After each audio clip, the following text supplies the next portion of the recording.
everyone can see the screen okay, but you've got the notes in front of you that go with this, so hopefully the most important part is that you'll be able to see when I'm writing and explaining the two formulas we're going to learn today. So the first formula we're learning about is the product rule, because sometimes we're going to have a function like f of x equals 2x times e to the x plus 2. And we, at this point, don't know how to take the derivative of that function. That's what we're going to learn today. When we have a function times another function, there's a special rule for getting that derivative, and that's called the product rule. And the product rule tells me that if I'm getting the derivative of a function times a function, so f of x times g of x, I'm going to take the first function, f of x, and multiply it by the derivative of the second function, g of x. Then I'm going to add to that the second function times the derivative of the first function, f. So we're going to demonstrate this with the first example. The first example says f of x equals x times e to the x. So I see it's a function times a function, so I know to get my derivative I need my product rule. So it's going to be the first function x times the derivative of the second function. What's the derivative of the second function? What's the derivative of e to the x? E to the x plus, then it's the second function, e to the x, times the derivative of the first function. What's the derivative of just a plain x by itself? 1. And then you simplify what you're left with. In this case, I think the easiest thing to do is look for the GCF. What's the GCF? That's right, e to the x is the GCF. I'm going to pull that out, and that's going to leave x plus 1. So my derivative of this product is e to the x times x plus 1. So I'm going to slide the screen up just a little bit so that that can be more legible, what we're going to do. Okay, so the next product we have is g of x times or equals 3x minus 2x squared times 5 plus 4x. Now I do want to point out, we could FOIL this first and avoid the product rule. But since I want to practice the product rule, I'm going to pretend we don't know we can do that. And we're going to use the product rule. So to get the derivative, it's going to be the first function, 3x minus 2x squared, times the derivative of the second function. What's the derivative of 5? That's right, 0. What's the derivative of 4x? 4. So we're going to be left with 4. Then we're going to add to that the second function, or times the derivative of the first function. What's the derivative of 3x? 3. What's the derivative of negative 2x squared? Negative 4x. And then we simplify. So we're going to distribute the 4, 12x minus 8x squared, plus we're going to FOIL, so 15 minus 20x, plus 12x minus 16x squared. And then we're going to add like terms and get negative 24x squared minus, or actually that's going to be plus 4x plus 15 is my derivative function. All right, let's look at this one. So we have a product, root t times 1 minus t. And we're going to go ahead and do the product rule while it's in this form. Now, when it's time for me to do the derivative of root t, it might help if I know what root t is the same as. What's another way to write root t? That's right, we can write this as t to the 1/2. So this is t to the 1/2 times 1 minus t. So we're practicing the product rule. Possibly we could distribute, we can, and avoid the product rule, but let's pretend we can't, because what's coming that you haven't gotten to yet are other types of functions that aren't polynomials and aren't things that we can simplify first, like this one. There was nothing we could do by the product rule. We have trig functions coming next. We're going to need to know this product rule. So we're going to practice the product rule. So it's the first function, t to the 1/2, times the derivative of 1 minus t. What's the derivative of 1 minus t? 0 minus 1, so negative 1. Plus, then it's the second function times, what's the derivative of t to the 1/2? 1/2 t to the negative 1/2. And then our job is to clean this up. So this is going to be negative. What's t to the 1/2 mean? Root t. So negative root t plus, where is this t to the negative 1/2 going to end up? In the denominator with the 2. So 1 minus t over 2 t to the 1/2. What's t to the 1/2 mean? Root t. You could leave it like this. When you check, that is a fine answer. I wrote x, but it should have been t. That was a mistake on my paper. You could leave it like this, because what is the goal of a derivative? To find a slope. So if I now told you t is 1, could you find the slope with this answer? Yes. So this is fine. Your back of the book, when you check homework tonight, might get a common denominator, which is 2 root t. That's going to make negative 2t plus 1 minus t, and then obviously we can simplify and make negative 3t plus 1. That's fine. If you want to get a common denominator to match the back of the book, you can also use it in this form. Either form is going to find my slope for me if I need to find my slope. So let's move on to example 2, where we're given f of x equals root x times g of x. And we're told these extra pieces of information. We're told what g of 4 is. We're told what g prime of 4 is. And we're being asked to find f prime of 4. What does this mean we need? It means we need the derivative of f. Right now we have f. We don't have the derivative of f. So we need the derivative of f. So we need to get the derivative of f, and when I look at this, I notice I have a function times a function, which means what rule do I need to use? The product rule. So f prime of x is going to equal first function times, what's the derivative of g of x? G prime of x plus the second function times, what's the derivative of root x? Well, remember x to the 1/2 is the same, so what's the derivative of that? 1/2 x to the negative 1/2. And then we're looking for the derivative when x is 4. So wherever I have an x, I'm going to fill in a 4. G of 4 plus, where does this x to the negative 1/2 go? It goes to the bottom, so 1 over 2. What does x to the 1/2 on the bottom mean? Root x, but we're replacing the x with 4. So now we just need to simplify. Root 4 is 2. G prime of 4 they gave me. So G prime of 4 is 3. Plus G of 4 they gave me. G of 4 is 2. This is 2 times 2, so 1/4.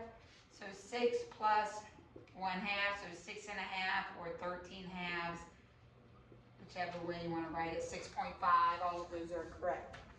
So that's the product rule. So then the other rule we're going to learn is called the quotient rule. I think this is as high as my screen will go.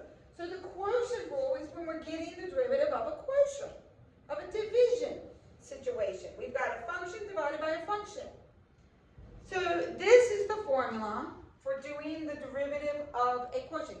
It is not allowed to say, oh, I'm doing the derivative of the quotient, I'll just do the derivative of the numerator, derivative of the denominator. There's no such thing. Well, there is a thing where we use a derivative of a numerator, derivative of a denominator, but it's not the derivative of the function. It's something called L'Hopital's rule, and it involves limits. And you'll learn that next year.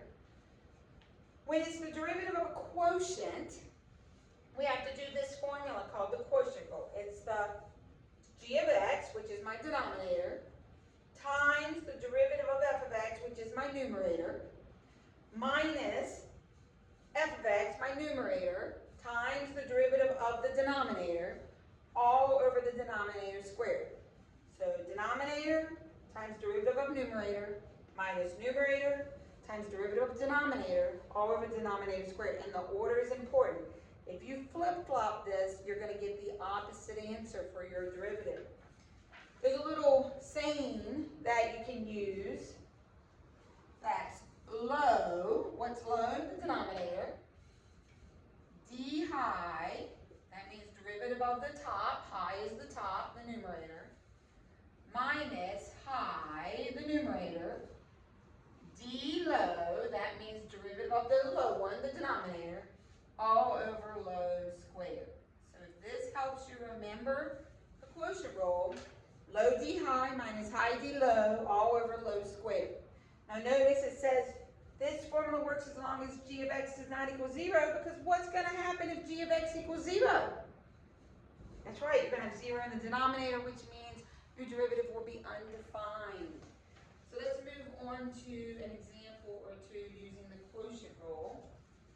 So we're being asked to differentiate, find the derivative of this quotient. Only way to do it is to use the quotient rule. So we're going to find the derivative of y. So it's going to be denominator, low, times derivative of the numerator, d high, so 2x plus 1, minus the numerator, times the derivative of the denominator. What's the derivative of the denominator? 3x squared, all over the denominator squared. And we're going to simplify the numerator. The denominator we're going to leave like this every time, but we do need to simplify the numerator. So let's simplify our numerator. So we get 2x to the 4th plus x cubed plus 12x plus 6. We're going to distribute. At the same time I distribute the 3, I'm going to distribute that negative sign. So negative 3x to the 4th, negative 3x cubed, positive 6x squared. Don't forget, it's all over the denominator squared.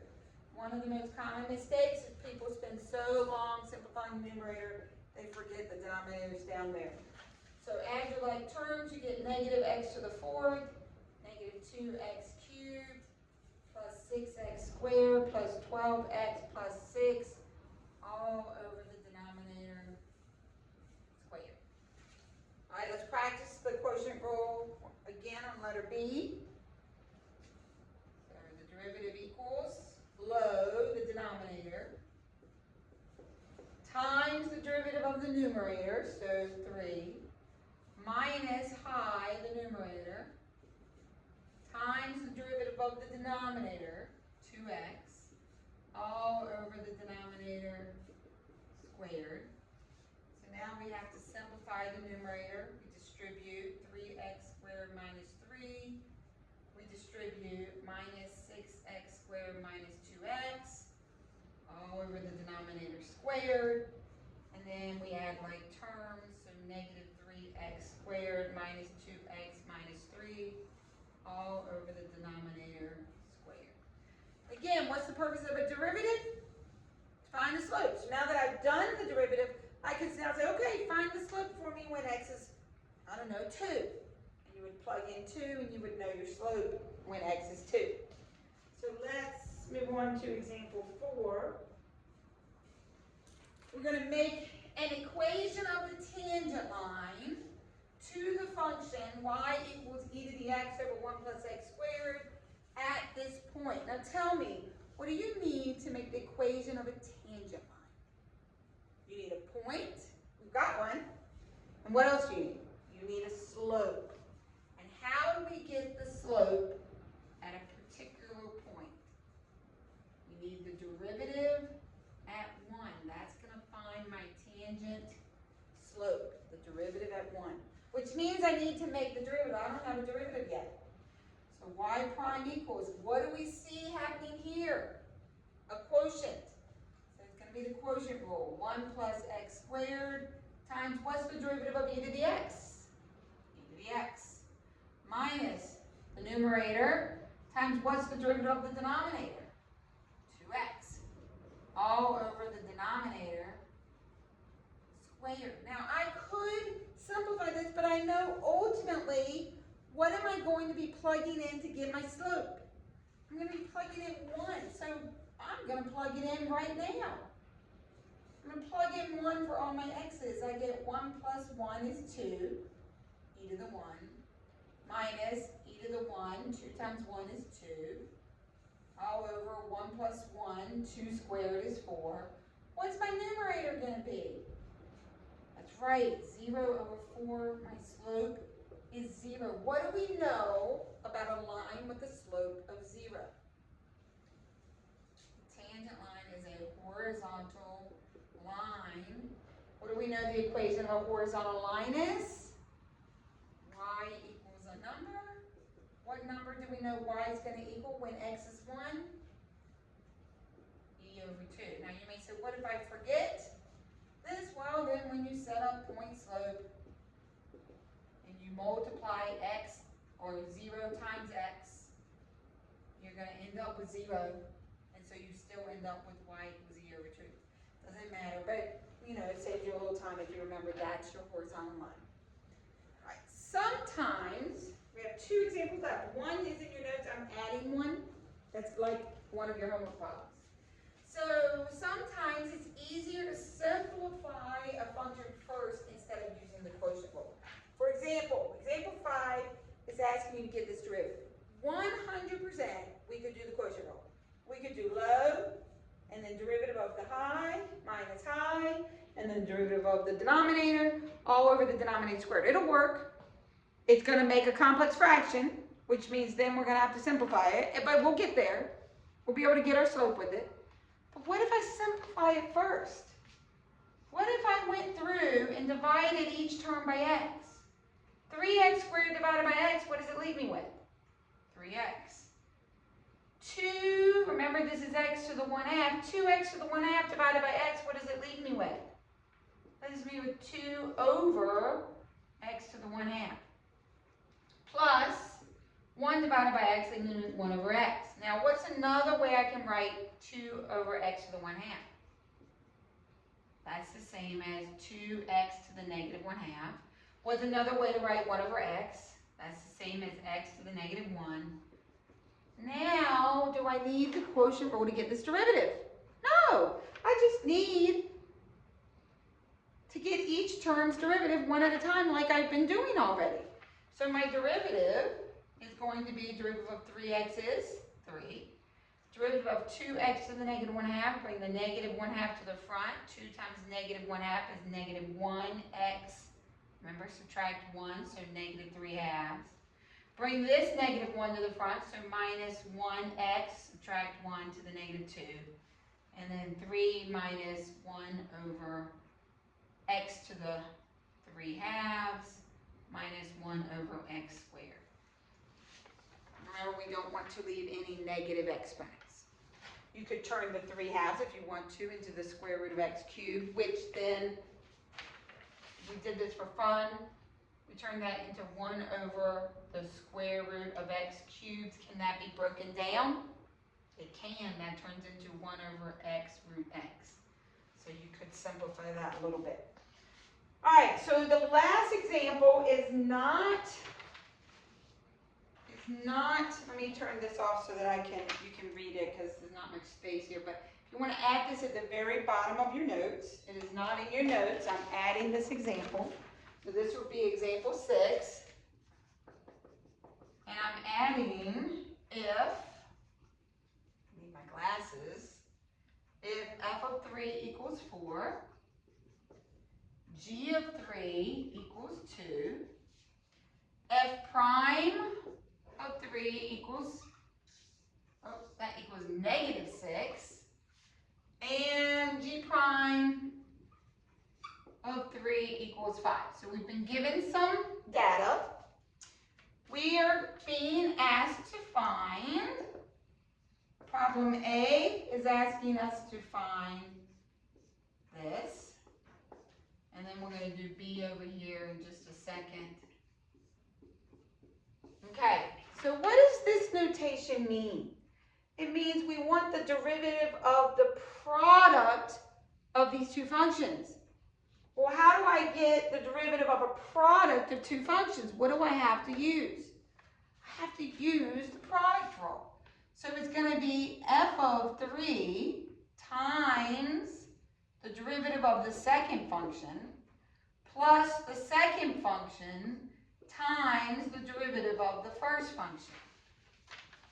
And then we fill in numbers. F of 3 we know is 4. G prime of 3 is 5. G of 3 we know is 2. F prime of 3 is negative 6. 20 plus negative 12 is 8.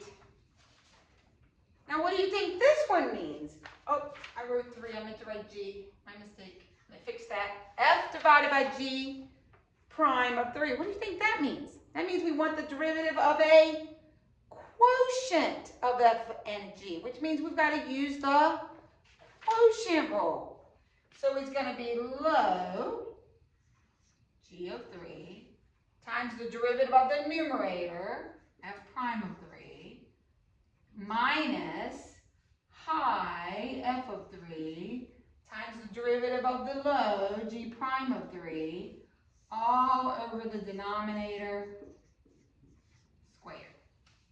So now we find the numbers. G of 3 is 2, f prime of 3 is negative 6, minus f of 3 is 4, g prime of 3 is 5, g of 3 squared, g of 3 is 2, so 2 squared, so negative 12 minus 20 over 4, so negative 32 over 4, so negative